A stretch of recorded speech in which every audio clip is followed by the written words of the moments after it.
selamat pagi. Apa kabarnya hari ini? Saya harap semua sehat ya di rumah.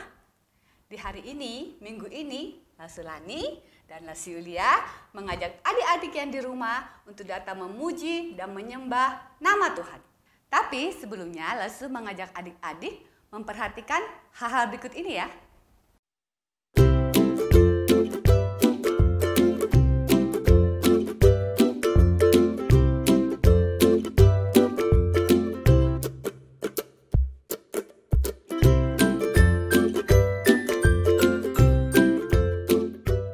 Kiranya sepanjang hari, dari terbitnya matahari sampai terbenamnya, kita boleh terus memuji nama Tuhan. Mari kita pujikan dari terbit matahari sambil bangkit berdiri dan pakai gerakan.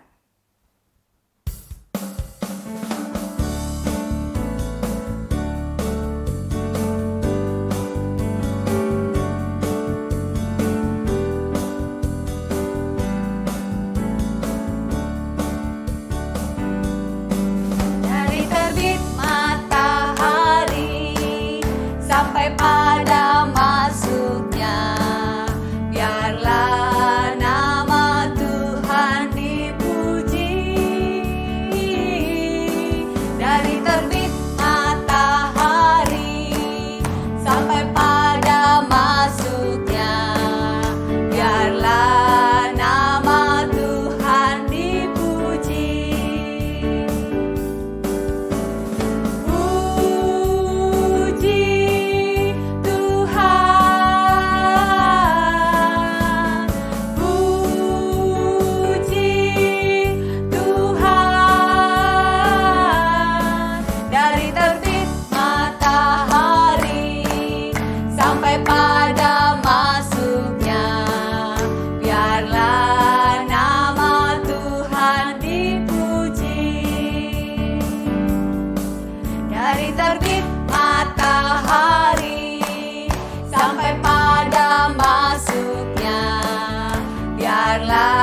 Tuhan dipuji.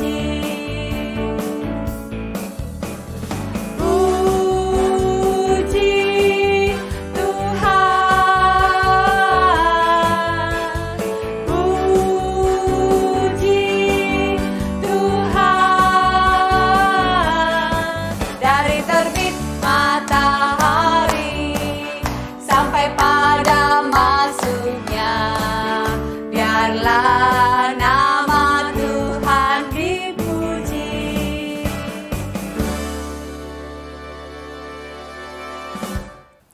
Adik-adik, mari kita berdoa. Terima kasih Tuhan Yesus untuk matahari pagi yang masih bersinar bagi kami. Kami bersyukur untuk kasih Tuhan yang tidak pernah berhenti dalam hidup kami. Di hari Minggu ini kami mau kembali datang memuji dan menyembah Tuhan. Mohon Tuhan memberkati setiap kami di rumah masing-masing, agar pujian kami, ibadah kami boleh menyenangkan hati Tuhan. Di dalam nama Tuhan Yesus kami membawa doa ini. Amin. Ya, adik-adik, kita akan terus memuji Tuhan dengan penuh semangat dan sukacita. Kita akan menyanyikan pujian sudah sangat adik-adik kenal. Lagu apa ya?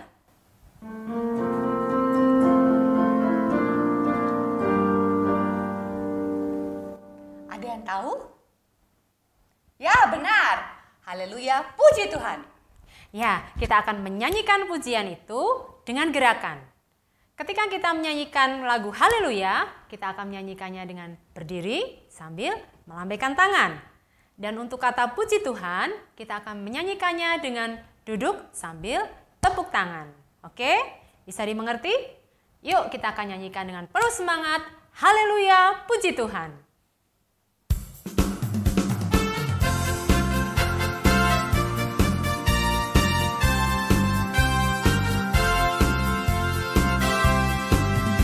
Haleluya, haleluya, haleluya, haleluya, puji Tuhan.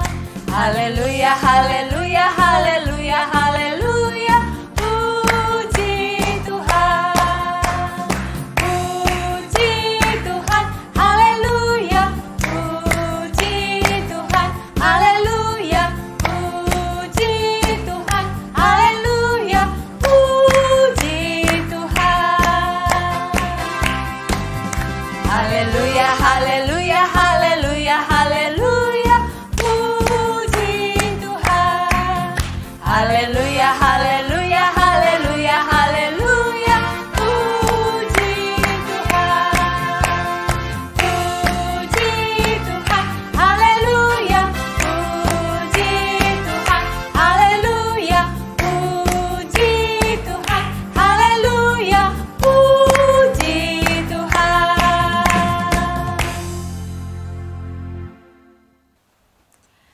Adik-adik, tahukah kalian berapa umur Tuhan Yesus waktu ia disalib? Ada yang tahu? 30? 31? No, 32? masih salah. 33? Ya, umur Tuhan Yesus pada waktu ia mati disalib adalah 33 tahun. Ada yang benar nebaknya? Good. Masih terbilang muda ya Lesu ya?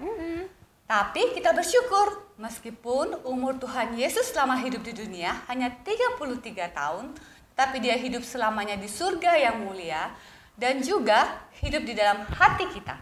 Ya, puji Tuhan adik-adik. Tuhan Yesus sudah bangkit dan dia hidup selamanya. Karena itu, mari kita bersama-sama menyanyikan pujian hidup selamanya.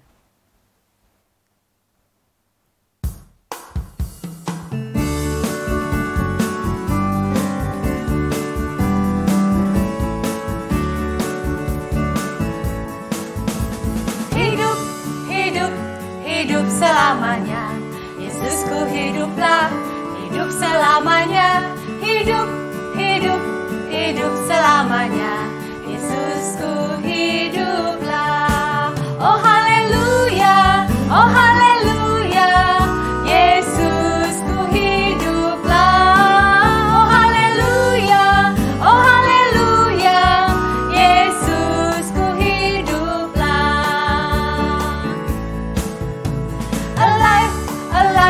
Alive forevermore. My Jesus is alive forevermore. Alive forevermore.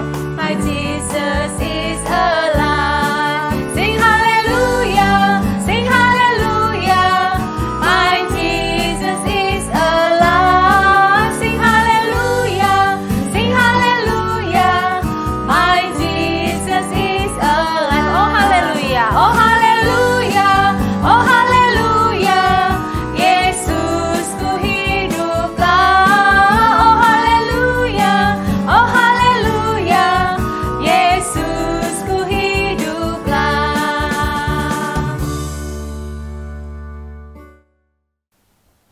Kita akan mempersiapkan hati kita untuk mendengarkan firman Tuhan. Hari ini spesial loh ceritanya. Mari adik-adik, kita mau menyanyikan pujian ini sebagai doa kita kepada Tuhan. Kita mau bertumbuh subur dan berbuah lebat karena kita mau taat mendengarkan firman-Nya. Firman Tuhan ku dengar.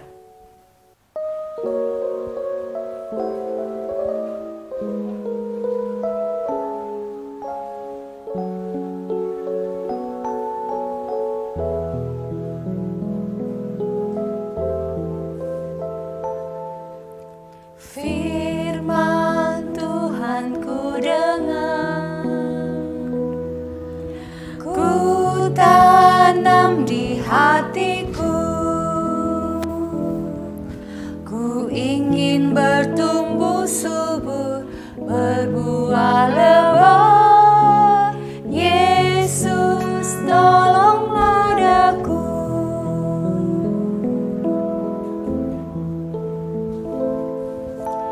Firman Tuhan ku dengar, ku tanam di hatiku,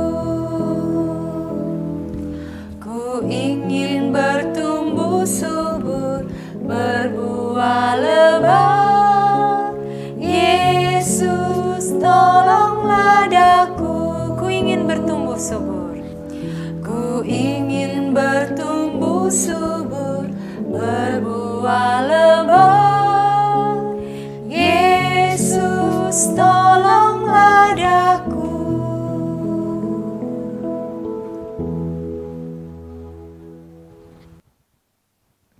Adik-adik, kita baru saja merayakan Paskah pada minggu yang lalu. Ada yang ingat tema Paskah kita minggu lalu?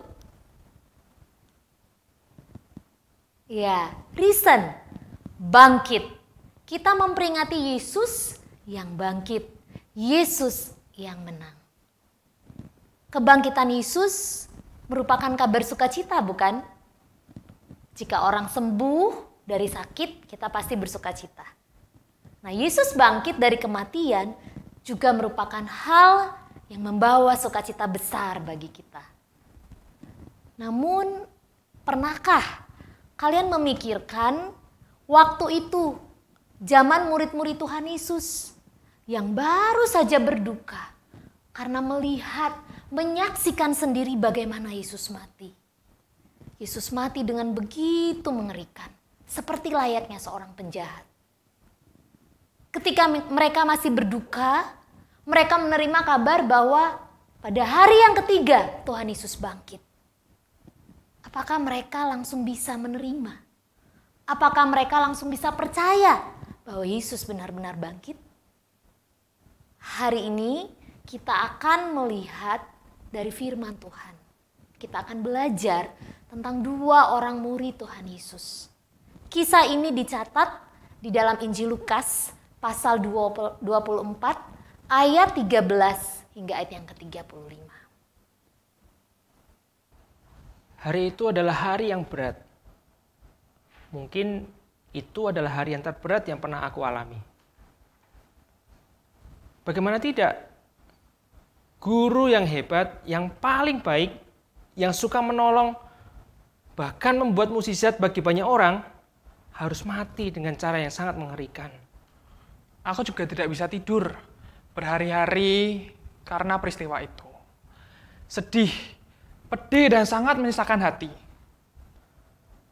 Akhirnya, untuk mencoba menghilangkan rasa sedih ini, aku dan temanku berpikir untuk meninggalkan Yerusalem, untuk pergi ke Emmaus. Kami harus berjalan kaki sejauh 11 km pada waktu itu. Ya, aku berjalan bersama Kleopas. Kaki ini rasanya berat sekali melangkah. Tapi, ya lebih baik kami pergi daripada tetap tinggal di Yerusalem. Rasanya sangat horor bagiku. Aku masih terbayang-bayang wajah guruku yang disalib itu. Tidak pernah muncul di pikiranku kalau orang yang sangat kukagumi dan kuharapkan sebagai pembebas bangsa Yahudi harus mati dengan cara seperti itu. Di sepanjang jalan kami tidak pernah berhenti mempercakapkan tentang peristiwa kematian Yesus. Memang rasanya sulit dipercaya dan tidak bisa diterima. Langkah kami berat, wajah kami begitu muram dan suram. Tiba-tiba ada seseorang mendekati kami. Dia sangat ramah dan dia bertanya, "Apa yang sedang kalian bicarakan?" Terus, saya bilang ke orang itu, "Apakah kamu orang asing yang tidak tahu berita terbaru dan paling spektakuler di Yerusalem?" Orang asing itu malah bertanya, "Apa itu?" Tampaknya dia memang orang baru yang butuh penjelasan. Akhirnya, kami menjelaskan tentang Yesus orang Nazaret, seorang nabi yang penuh kuasa dalam pekerjaan dan perkataannya. Tapi, apa yang terjadi dengan Yesus? Ia akhirnya diserahkan oleh imam-imam kepala dan para pemimpin Yahudi untuk disalibkan. Hal itu sangat menyedihkan kami dan di luar harapan kami. Kami berharap bahwa dialah yang akan membebaskan bangsa Israel. Tapi ternyata dia mati. Jadi hilanglah harapan kami. Hanya duka yang tersisa. Tetapi setelah 3 hari, tepatnya tadi pagi, ada kabar yang sangat mengejutkan kami. Kami mendengar dari beberapa perempuan pergi untuk melihat kuburan Yesus. Mereka mengatakan bahwa ada malaikat di kuburan Yesus yang mengatakan bahwa ia hidup. Lalu orang asing itu menegur kami. "Hai kamu orang bodoh, betapa lambannya hatimu, sehingga kamu tidak percaya segala sesuatu yang telah dikatakan para nabi." Anehnya, orang asing itu sanggup menjelaskan pada kami tentang apa yang tertulis tentang Yesus, mulai dari kitab Musa sampai kitab para nabi. Wow! Kami seperti dibukakan kembali tentang kebenaran firman Tuhan, yang sekian lama kami lupakan. Tidak terasa karena terlalu asik kami berbicara, kami hampir sampai di tempat tujuan kami. Orang asing itu sebenarnya ingin melanjutkan perjalanan, tapi kami memaksanya. "Ayolah, tinggal bersama kami, kan hari sudah mau malam." Akhirnya orang asing itu mau tinggal bersama kami. Wah, kami sangat senang. Waktu kami sedang duduk makan, ia kemudian mengambil roti, mengucap berkat, lalu memecah-mecahkannya dan memberikannya kepada kami. Saat itulah mata kami seperti teling terbuka. Dan kami baru sadar bahwa itu Tuhan Yesus, guru kami yang disalib dan yang sudah bangkit. Seperti yang dikatakan oleh perempuan-perempuan itu tadi pagi. Saat kami menyadari hal itu, Yesus tiba-tiba sudah lenyap dari hadapan kami. Betapa bodohnya kami pada waktu itu. Kami benar-benar dirundung duka yang dalam. Mata kami seperti ada yang menutupi, sehingga kami tidak tahu kalau itu Yesus. Kami tidak sabar ingin berlari kembali lagi ke Yerusalem dan mengatakan kepada teman-teman kami tentang semua hal yang kami alami dan bahwa itu benar. Adik-adik tadi sudah melihat ya bagaimana kisah dua orang murid Tuhan Yesus. Mereka masih terlihat sangat berduka saat mereka mendengar tentang berita kebangkitan Yesus. Padahal kalau Tuhan adalah Tuhan yang punya kuasa, mungkin tidak. Meskipun dia sudah mati, tapi dia bangkit kembali. Mungkin tidak. Ya mungkin saja. Dia pernah membangkitkan Lazarus, dia pernah menyembuhkan orang sakit, orang lumpuh, orang buta. Apalagi dia sendiri. Sangat mungkin terjadi. Tetapi yang menjadi masalah di sini adalah mungkin dua orang tadi masih terlalu berduka, terlalu sedih. Dan mereka belum bisa move on. Mereka belum bisa pindah dari peristiwa kematian Tuhan Yesus beberapa hari silam. Apa yang mereka alami sungguh-sungguh merupakan pengalaman yang traumatis, yang membekas di hati. Mereka tidak bisa menerima bahwa guru yang mereka harapkan jadi seorang pembebas itu, guru yang berkuasa itu, ternyata tidak sesuai dengan harapan mereka. Bahkan matinya pun seperti seorang penjahat. Sehingga mereka hanya bisa berhenti pada kematian Yesus saja. Sehingga ketika mereka mendengar berita pada hari itu juga bahwa Yesus bangkit, mereka hanya baru bisa menerima saja. Tetapi belum bisa serta-merta percaya bahwa Yesus itu benar-benar bangkit. Dan bahkan lebih buruk lagi, mereka memilih untuk pergi, meninggalkan kota Yerusalem. Mereka mau sedikit mengungsi ke Emmaus. Mereka berpikir itu lebih baik bagi mereka. Nah adik-adik, inilah sesungguhnya gambaran kita, manusia yang berdosa. Jikalau bukan Tuhan sendiri yang menyatakan dirinya, yang menyatakan kebenarannya, maka kita selama-lamanya akan hidup di dalam belenggu dosa itu. Di dalam ketidakpercayaan itu. Meskipun Yesus sudah benar-benar bangkit, belum tentu kita boleh mengalami kuasa kebangkitannya. Seperti kedua murid Tuhan Yesus ini. Mereka sungguh-sungguh membutuhkan kehadiran Tuhan yang khusus membuka mata iman mereka. Dengan mata jasmani mereka, mereka hanya mampu memahami bahwa ya Yesus sudah mati. Sampai di kematian saja, titik. Karena itu Yesus menegur mereka. Yesus berkata di dalam ayat yang ke-25, Lukas pasal 24 yang tadi. Hai kamu orang bodoh, betapa lambannya hatimu. Apa maksudnya Yesus menegur mereka dengan keras? Ada dua hal yang Yesus ingin tegur di dalam hidup mereka, di dalam diri mereka. Yang pertama, karena hati mereka tidak paham rencana Tuhan. Tidak paham bahwa Yesus harus datang dan mati. Dan nanti dia akan dibangkitkan kembali. Yang kedua, Yesus menegur hati mereka yang tidak menyadari saat itu Tuhan sudah ada bersama dengan mereka. Oleh karena itu Yesus sendiri yang menyatakan kepada mereka, membuat mereka melihat bahwa ketika Yesus mati di kayu salib, Tuhan Yesus sedang menyelesaikan dosa kita semua. Dan Tuhan Yesus tidak mati sia-sia, seperti yang mereka pikirkan. Tuhan Yesus bangkit pada hari yang ketiga sesuai dengan janji firman-Nya yang mereka lupakan selama ini. Oleh karena itu, mereka harusnya memiliki harapan baru di dalam Tuhan, di dalam kuasa kebangkitannya. Setelah itu dinyatakan, barulah kedua orang murid ini menyadari, oh betapa bodohnya diri mereka. Namun ada satu hal yang mereka syukuri. Betapa Tuhan mau mendatangi mereka, yang mereka tadinya juga mau lari, mau pulang ke kotanya. Tuhan kembali mendatangi mereka.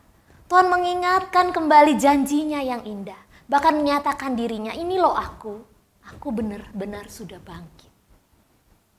Dan mereka tidak sabar, ingin segera berlari, ingin berbagi kabar sukacita itu. Padahal mereka baru saja tiba dan mereka harus berjalan kaki kembali 11 km. Luar biasa ya adik-adik. Nah adik-adik yang terkasih, kita juga boleh bersyukur. Karena Tuhan boleh membuka hati kita untuk percaya. Bahkan adik-adik yang sejak kecil, Tuhan boleh menyatakan dirinya. Kalian boleh percaya sejak kecil. Yesus itu mati, Yesus itu bangkit, Yesus itu hidup selamanya. Biarlah ini boleh menjadi suatu harapan yang hidup setiap saat sampai seumur hidup kalian. Apalagi di tengah-tengah situasi yang benar-benar menguji kesabaran kita. Kita tidak sabar kapan bisa pergi main dengan teman, kapan bisa ke mall, kapan bisa nonton bioskop, kapan bisa pergi makan pizza.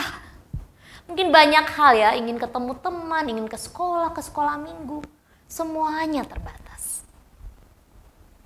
Namun biarlah masa-masa ini kita boleh mengingat bahwa memang segala sesuatu yang kita miliki saat ini, segala sesuatu yang orang tua kita miliki saat ini, yang orang tua kalian miliki, apapun itu sangat terbatas. Itu bisa saja hilang, rusak, bisa saja hancur. Kita tidak bisa menggantungkan harapan kita hanya kepada itu saja. Tapi kita boleh mengingat ada sesuatu yang pasti, yang tidak akan musnah. Yaitu karya keselamatan yang Tuhan Yesus kerjakan. Saat kita mengalami kesulitan, saat kita mengalami kesedihan, kita boleh mengingat harapan kita hanya kepada Tuhan. Tuhan sudah mengerjakan hal yang sangat istimewa. Itu cukup, bahkan amat sangat cukup bagi kita. Bagikan berita sukacita ini. Bagikan, miliki itu. Jikalau saat ini kalian terbatas untuk menceritakan, kalian bisa pakai handphone kalian. Bisa WA teman-teman kalian. Bukan hanya WA untuk apa ya? Untuk ngejek-ngejek, untuk perang stiker. Loh, setahu itu ya. Anak suka perang stiker malam-malam sampai tengah malam. Bukan. Tapi bagikan pesan-pesan yang menguatkan. Mungkin ada temanmu yang sakit, kamu berikan dia penghiburan. Ada temanmu yang marah kepada orang tua, kamu berikan dia kata-kata yang penuh kasih. Bagikan perhatianmu, bagikan imanmu, dan jadikan dirimu hidup sebagai anak Tuhan yang penuh harapan. Tidak takut akan hari esok, meskipun kita tidak tahu hari esok itu ada apa sih? Tapi kita tahu ada Tuhan yang selalu bersama dengan kita. Mari adik-adik, langsung ajak kita semua mau datang kepada Tuhan dan berdoa. Mari kita berdoa. Tuhan Yesus, kami bersyukur Engkau sudah mati, Engkau bangkit dan hidup bagi kami. Tolong kami untuk terus percaya kepadamu seumur hidup kami. Berikanlah kami hati yang taat dan penuh kasih untuk mau membagikan kabar sukacita ini.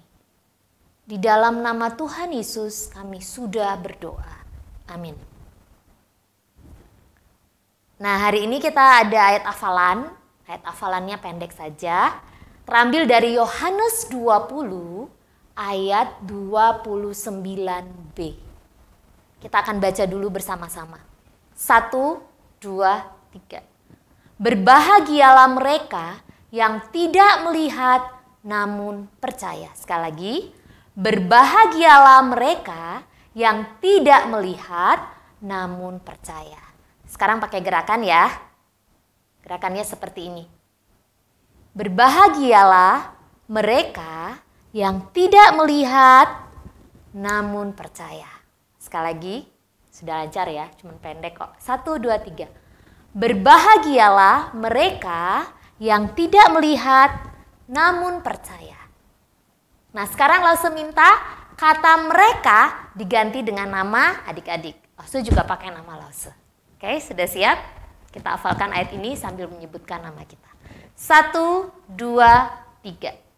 Berbahagialah Lauselina yang tidak melihat namun percaya. Good job! Adik-adik, siapa yang diberkati lewat ibadah hari ini? Coba angkat tangannya, lambaikan tangannya sambil senyum. Puji Tuhan, adik-adik boleh diberkati hari ini. Oh iya, untuk aktivitas kita hari ini, adik-adik bisa membuat seperti yang ditunjukkan oleh video berikut ini.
Ibadah kita hari ini, adik-adik juga akan menyaksikan karya dari teman-teman sekolah minggu yang ingin memberikan dukungan bagi kita semua untuk bersatu melawan corona.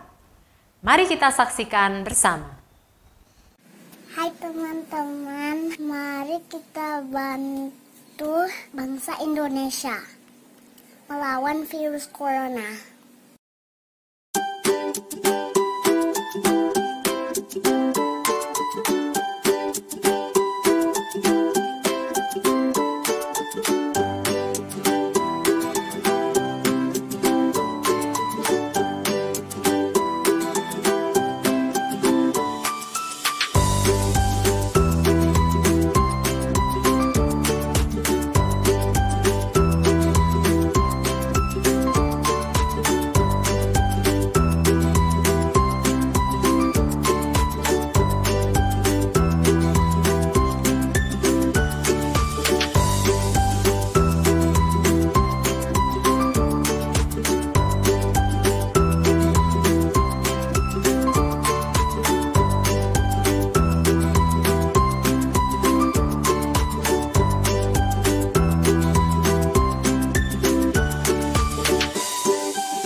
Selamat hari Minggu adik-adik.